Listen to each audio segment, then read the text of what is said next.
Hey, deserving listeners. This is the Psychology in Seattle podcast. I'm your host, Dr. Kirk Honda. I'm a therapist and a professor. My name is Humberto Castañeda, and I orchestrate fake moon landings. We are now at 2018, and Elon Musk started dating Grimes, a Canadian musician. She has an interesting personality, meaning that she is known for being interesting and Quirky. Yeah. She is, at the time, was 30. Elon Musk was 47, a 17-year difference, so an even larger difference than his previous relationship. But she's also older than the previous one, right?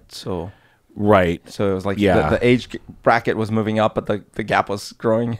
Yeah, and of course, people will claim that this is automatically abusive and exploitative. The research does not support that. We did a whole deep dive on that. That doesn't mean it doesn't say something. That doesn't mean there wasn't exploitation. It just means that just looking at the age difference is not a firm indication of something. There's a lot to say about his relationship with Grimes. They were both active on social media throughout their relationship, but none of it had enough relevance to his personality that would cause me to get rid of other bullet points. So another thing that I want to talk about from 2018 is that he sent an email out to Tesla employees about meetings. He wanted people to do the following. And we talked about this on the podcast at the time because I actually really liked this. And Right. I was already at this place. When he said this, I wasn't like, oh, that's a good idea. I was like, yeah, duh. I learned how to do this a long time ago. And I felt like I was a weird person at my university for this. Number one, he said, leave unproductive meetings. Just stand up and walk out. Feel free to be polite if you want, but don't bother if you don't want to or it's not convenient. So for me, absolutely. I mean, this would be pretty extreme. Yeah. But it was something I did regularly during the pandemic when we would have meetings over Zoom. Sure. Even if there was only 4 people in the meeting, but especially if there was like 60 people in the meeting, 20 minutes in, 45 minutes in, I'm thinking, this is just another one of those meetings that's going nowhere. And if there was some big bullet point that we all needed to know or talk about, it would have been up front. You wouldn't wait for it. And if you did, that's on you. This is all just useless information, and I'd be thinking about the bottom line because as program director at the university, I had to worry about budgets and about profits because Antioch is a small university relatively. Yeah. And if we weren't able to make profit, then we were going to go out of business, or at the very least, I would have to start firing professors, which would happen sometimes. Yeah. And so I'm watching the money just bleed away from the university while all these high-paid administrators and professors are yammering on about nothing. Now, if it is a team-building exercise, then great. Sometimes, absolutely, that not only is just good for workplace feelings and environment and collaboration, but it also is a bottom line thing because the more you feel good about being at work, the more likely you're going to stick around or want to work a little harder or something. Yeah. So absolutely, if it's that, but it wasn't that. It was just useless after, it's hard for me to describe, because you think, well, if you're in a meeting and you have a purpose, there should have been some nugget of usefulness at some point within the 2 or 3 hours of, and I'm telling you, no, because after a while, I started actually paying attention. And as soon as something happened that was useful, I would actually go, oh.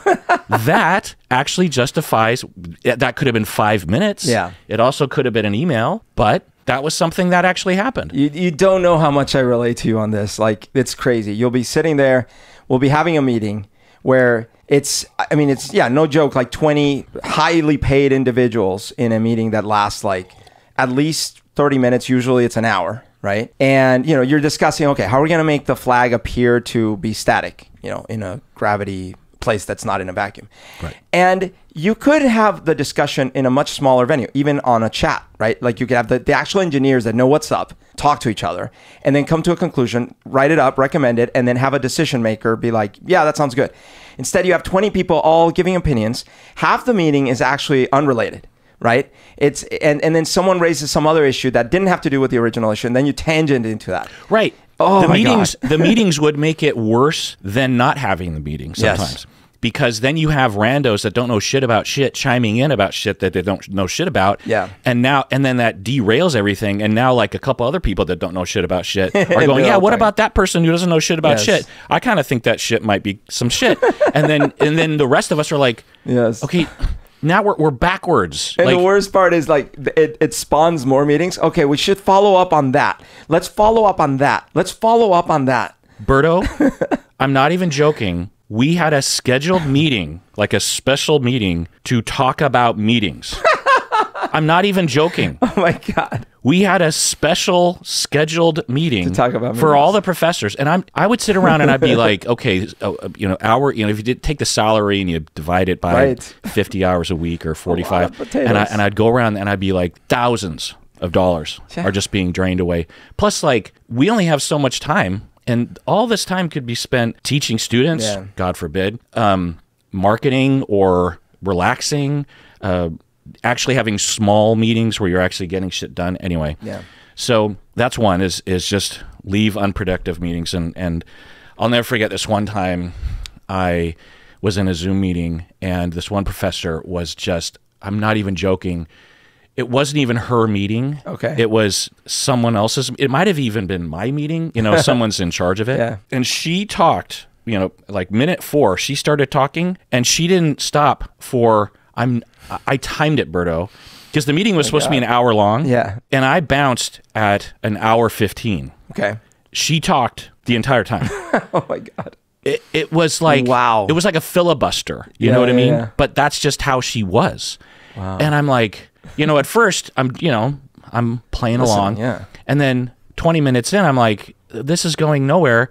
Plus, she's on tangent number 2, and I don't really care to get her off the meeting. And it probably wasn't my meeting. I was probably like the leader. That was always my problem. Yeah. Was like, good, because as program director, when I had a meeting, they were useful. And if they stopped being useful, I ended early. Okay. I came with an agenda. Sometimes I'd cancel meetings. I'd be like, there's nothing on the agenda.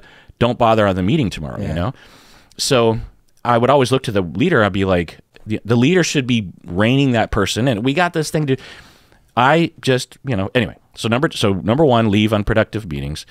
Number 2 is to minimize large meetings. And this I came to organically myself as well, that in large, even if it was 5 people, it was a lot harder to actually get to a workable solution than if it were a smaller meeting, like 4 max. Yeah.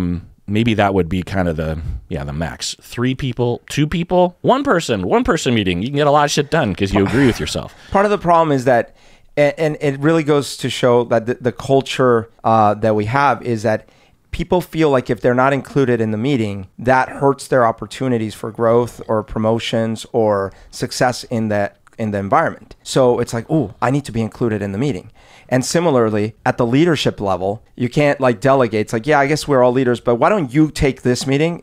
We entrust you to make a decision. If there's something controversial, let us know, right? Instead, no, all the leaders have to be there too. So you have a meeting where it's got like 6 leadership people and like 20 line level contributors because everyone needs to be seen and heard so that everyone gets their little gold star when it comes review time. And the leaders can't delegate to each other or to someone else. Like, so it's everyone's got to have cooks in kitchen, all of them now. Yeah. And I spent a lot of time just sitting there bored doing a lot of different things. Sometimes I would like correct papers while the meeting was going on. And I didn't care if it was rude because I'm just like, look, you're rude by having this meeting and by running it this way. So I'm not interfering with anyone. But if this is insulting to you, then I could either not be here or be here. Great papers. This should be telling you. I mean, I wouldn't do it in their face, and if they were sitting next to me, I'd close my laptop or something. But if I could, I would just sort of scoot my chair back and just kind of act like I was taking notes or something. I just remember this one time. I'm walking out of this 3-hour meeting where nothing happened. 3 hours. And I turned to a fellow professor and I said, it was a long meeting. And I tried to just be as light as possible. And he said, yeah, we got a lot done. And I'm like, in my head, I'm like, no, we did not. And so a lot of people would have that reaction. Sure. Where they seemed not only to be okay with it, like it didn't bug them. I wished I was one of those people. I'm a very impatient person, and so it just has to do with that, you know. I also think that people, when there's a leader in their presence, they turn off their brain to some extent. I mean, not extremely, but they just think, well, the boss wants us to be here, so I'm here. Yeah, exactly. Whereas for me, even if it was my boss or my boss's boss or my boss's boss's boss, I'd just be like, I still like my free time, and I still think this is not a good... Anyway. But in the corporate culture, it's dangerous to extract yourself from that, because it's like, oh, the boss's boss will see that I'm not here. Yeah. Or they won't see me contributing. Right. Right. So along those lines, by the time I came to the behavior of just walking out of meetings, I had so much clout at my university. I was such a prima donna that I just didn't care. Yeah. And I thought, we basically had tenure in a sense. And occasionally, like 1 out of 100 times when I would make these moves, my boss or my boss's boss would actually come to me and say, hey, I need you to be in the next meeting because it's really critical. And I'd be like, okay. So I kind of got that as a hint of like, we notice you're not, and I said, okay, sure. And then I'd sort of dial it back a little bit, Right. And so I just figured I'm going to do it until I start hearing shit. And as soon as I start hearing, then I'll dial it back. But that's probably not a bad way to navigate that system. Yeah. And another factor in this is that I have noticed that most people don't know how. It's because it's way more complicated than I think people realize for a group of people to make a decision together. Oh, totally. To lead a meeting, in these organizations, they'll just tap someone and say like, well, you're a manager, you got to lead you need to have this meeting of all these people without any training, without any guidelines, without any sort of play-by-play. Yeah, no systems in place for, like you were saying, conflict resolution, decision-making. Just do stuff. Just get all the interested party members together, all 60 professors, and figure this out. So what Elon Musk said in 2018 was not new to you. It wasn't new to me. But it's very, very counterculture, to be clear. Even though I can resonate with that, I feel it. Not the way things are done in most, in businesses and places I've worked at. Anyways, it's kind of the opposite. It's frequent meetings, lots of people, and time is not well spent. Right. Especially for upper admin, because those fuckers, that's all they want to do is meetings. Because us professors, we teach. We work with the students. We are doing the ground level work. We're interviewing applicants. We're teaching students. We're helping them graduate. We're helping them get jobs. The admins, they're just sitting in front of a desk, twiddling their thumbs, wishing they had a purpose in life, and they land on bothering us with eternal meetings because they're our boss's boss's boss. Yeah. I'm making a joke. But part of what, it's only slightly exaggerated. Part of what it is, as an administrator, you need to feel like you are in control and that you're making good decisions. And everything feels so loosey-goosey. So if you don't have people telling you in detail what they're doing and what problems they're running into, and if you don't feel you're the one making the decisions on how to unblock, if you're insecure anyways, you start feeling like you're not a good administrator. I used to have, when I was young, I would get in trouble all the time in meetings because one of my pet peeves where you'd have one of these big, lots of people meetings where you're trying to make decisions. And there was some disagreement, inevitably. And you would hear one person say what they were, what their disagreement was. And then you'd have another person say the other part. And then you'd have someone thinking that they are bridging the two. And then the discussion's over. But then you, as the impartial listener, is like, they didn't agree on anything. And I, not knowing any better, would be like, excuse me, I don't think we made a decision. It's like, well, we're moving along. We already covered that. No, I don't think you guys agreed. And then I'd essentially, like, my manager look at me like, stop, shut up. But I'm like, what? We're not making any decisions here. Right. I don't know if this is what you're referring to, but there's a technique that I learned on how to dislodge people from ruts. And it's possible that someone saw the rut happening and they just said, You know. Right. And that definitely needs to happen. And you could say, and you know, the right thing, which I didn't realize at the time, is I don't have to solve the problem in the meeting. I can actually go after the meeting and be like, hey, you know what? I still think that there's a disagreement here, and here's my thoughts. Or if it doesn't relate to my area, maybe I let them figure it out. But either way, what I was right about is that they didn't have an agreement. They were wrong. They don't agree. Right. But my approach being a kid was like, wait, I got to halt the meeting. Yeah. We can't move forward. Yeah. So when Elon Musk did that, it was all the rage on the internet, and I was like, yeah. But to your point, it's rare for a CEO.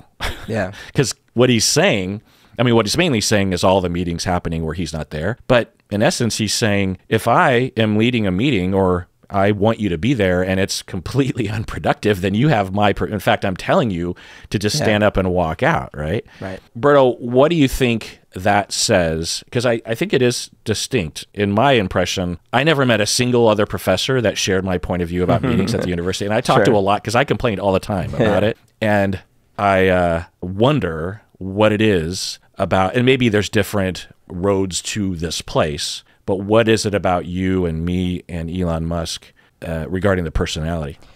Well, I don't know about you because you don't actually...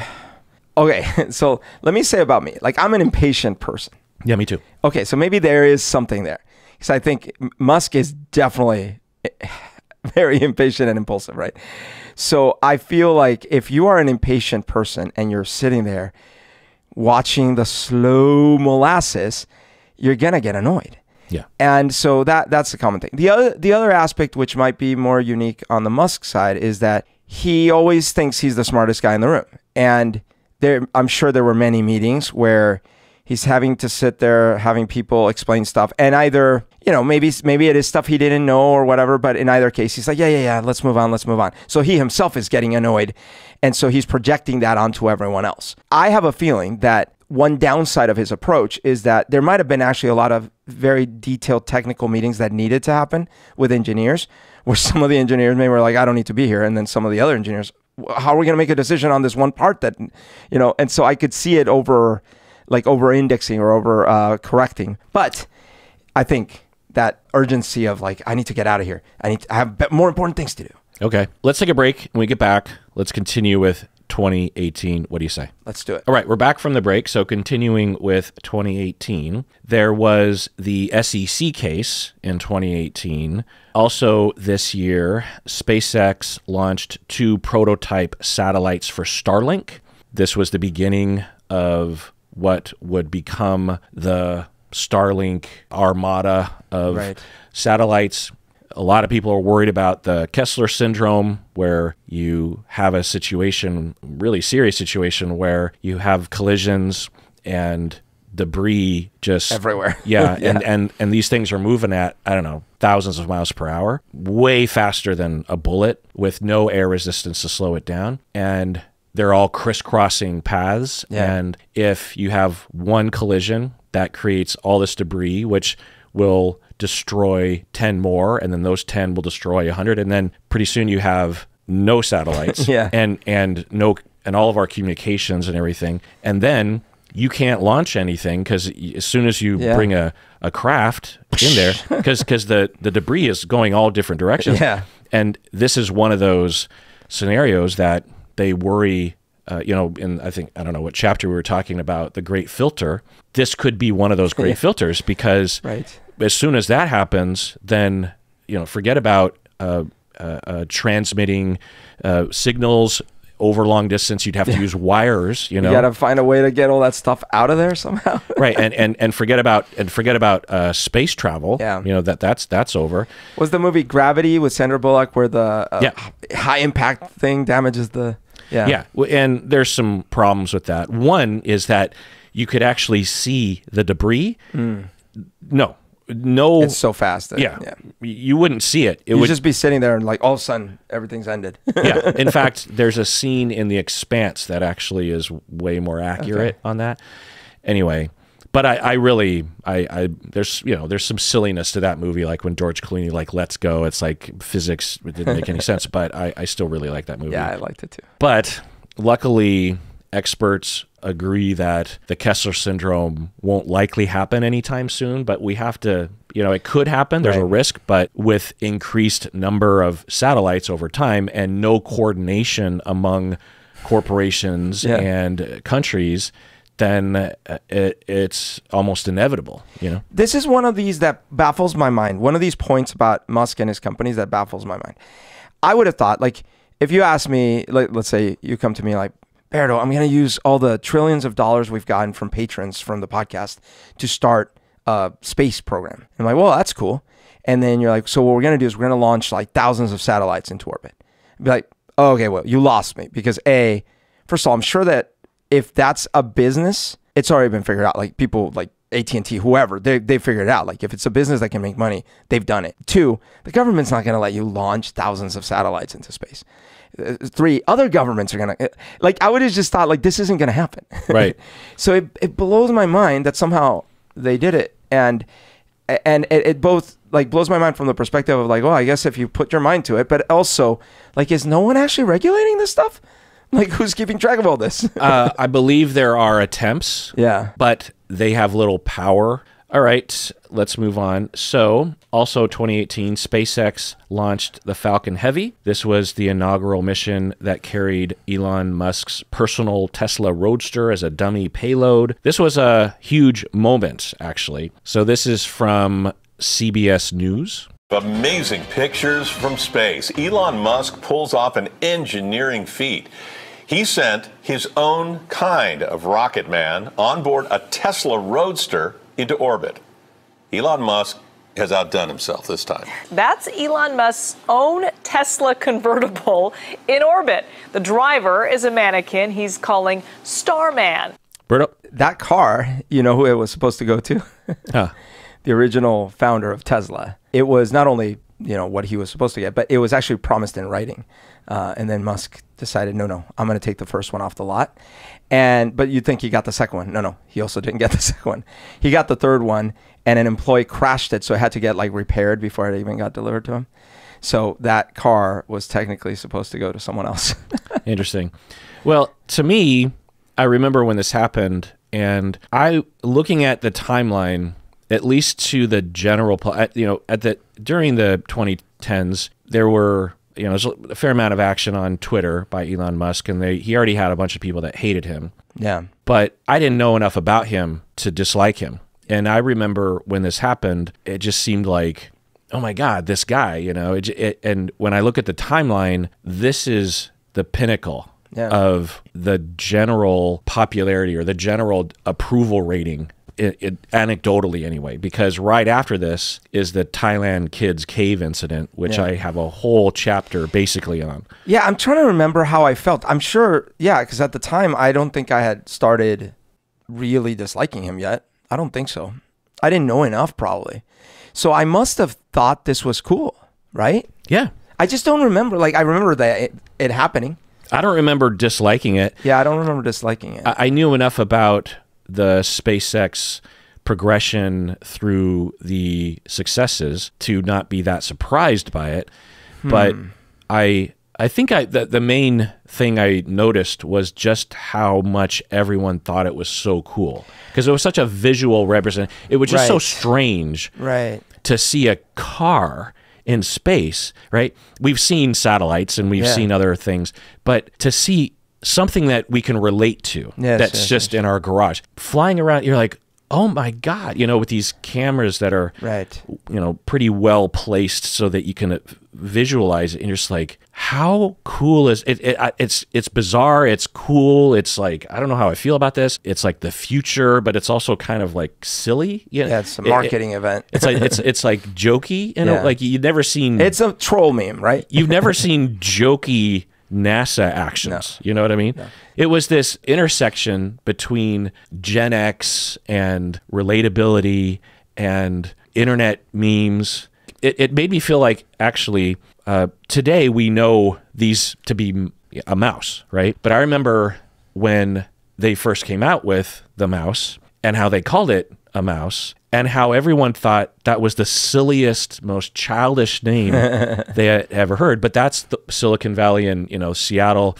The tech industry they were younger, they were hippies, they were more relatable, and they didn't want to be stuffy like IBM.